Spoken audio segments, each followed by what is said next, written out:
Bunnies. Here we are for Chapter 8 of Charlie and the Chocolate Factory.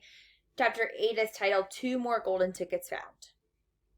That evening, Mr. Bucket's newspaper announced the finding of not only the third golden ticket, but the fourth as well. 2 golden tickets found today, screamed the headlines. Only 1 more left. All right, said Grandpa Joe, when the whole family was gathered in the old people's room after supper. Let's hear who found them. The third ticket, read Mr. Bucket, holding the newspaper up close to his face because his eyes were bad and he couldn't afford glasses. The third ticket was found by Miss Violet Beauregard. There was a great excitement in the Beauregard household when a reporter arrived to interview the lucky young lady. Cameras were clicking and flashbulbs were flashing and people were pushing and jolting and trying to get a bit closer to the famous girl. As the famous girl was standing on a chair in the living room waving the golden ticket madly at arm's length as though she was flagging a taxi.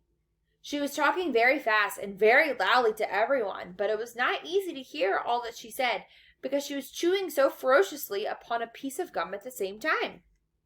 I'm a gum chewer normally, she shouted, but when I heard about these ticket things and Mr. Wonka's, I laid off that gum and switched to candy bars in the hope of striking lucky. Now, of course, I'm right back to gum. I just adore gum. I can't do without it. I munch it all day long, except for a few minutes at meal times when I take it out and stick it behind my ear for safekeeping. Tell you the honest truth, I simply wouldn't feel comfortable if I didn't have that little wedge of gum to chew on every moment of the day. I really wouldn't. My mother said it's not ladylike and it looks ugly to see a girl's jaw going up and down like mine do all the time. But I don't agree. And who is she to criticize anyway? Because if you ask me, I think that her jaws are going up and down almost as much as mine just from her yelling at me every minute of the day. Now, Violet, Mrs. Beauregard said from a far corner of the room where she was standing on the piano to avoid being trampled by the mob. All right, Mother, keep your hair on, Mrs. Beauregard shouted. And now, she went on, turning to the reporters again. It may interest you to know that this piece of gum I'm chewing right at this moment is one I've been working on for over 3 months solid. That's a record, that is. It's beaten the record held by my best friend, Miss Cornelia Princemetal. And she was mad. It's my most treasured possession now, this piece of gum. At nights, I just stick it on the end of the bedpost, and it's as good as ever in the mornings. A bit hard at first. Maybe, but it soon softens up right after I've given it a good few chews. Before I started chewing for the world record, I used to change my piece of gum once a day. I used to do it in our elevator on the way home from school. Why the elevator? Because I like sticking the gooey pieces that I just finished with on the elevator buttons.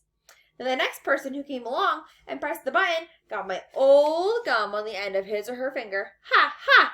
And what a racket they kicked up, some of them. You get the best results with women who have expensive gloves on. Oh, yes, I'm thrilled to be going to Mr. Wonka's factory, and I understand afterwards he's going to give me gum to last me the rest of my whole life. Whoopee hooray! Beastly girl, said Grandma Georgina. Despicable, said Grandma Georgina. She'll come to a sticky end one day, chewing all that gum, you see if she doesn't. And who got the fourth golden ticket, Daddy? Charlie asked. Now let me see, said Mr. Bucket, peering at the newspaper again. Ah, yes, here we are. The fourth golden ticket, he read, was found by a boy called Mike TV. Another bad lot, I'll be bound, muttered Grandma Josephine. Don't interrupt, Grandma, said Mrs. Bucket. The TV household, said Mr. Bucket, going on with his reading, was crammed like all the others with excited visitors when our reporter arrived, but young Mike TV, the lucky winner, seemed extremely annoyed by the whole business. Can't you fools see I'm watching television? He said angrily. I wish you wouldn't interrupt. The 9-year-old boy was seated before an enormous television set with his eyes glued to the screen, and he was watching a film in which a bunch of gangsters were shooting up another bunch of gangsters with machine guns. Mike TV had no less than 18 toy pistols of various sizes hanging from the belts around his body, and every now and again he would leap up into the air and fire off half a dozen rounds from one or another of these weapons.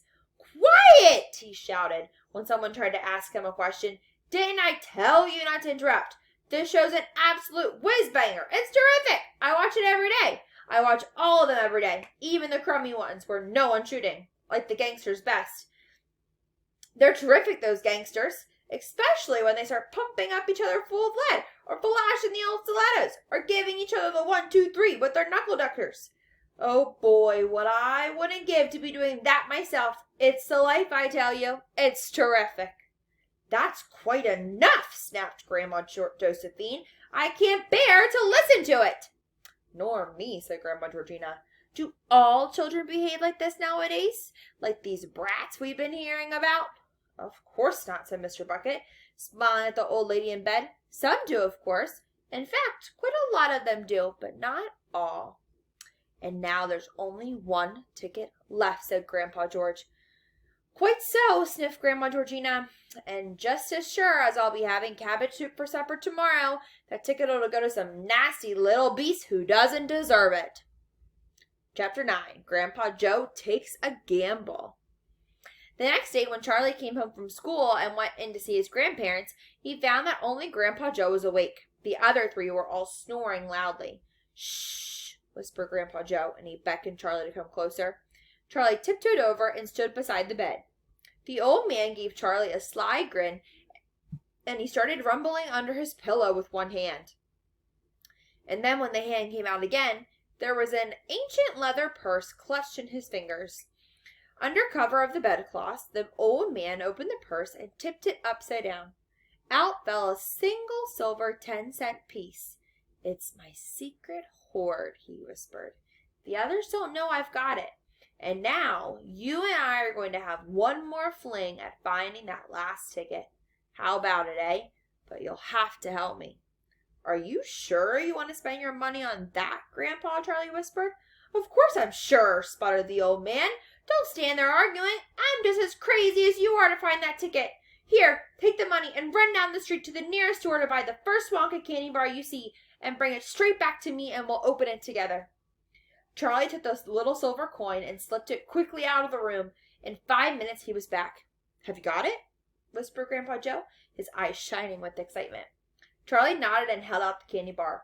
Wonka's Nutty Crunch Surprise, it said on the wrapper. Good, the old man whispered, sitting up in the bed and rubbing his hands.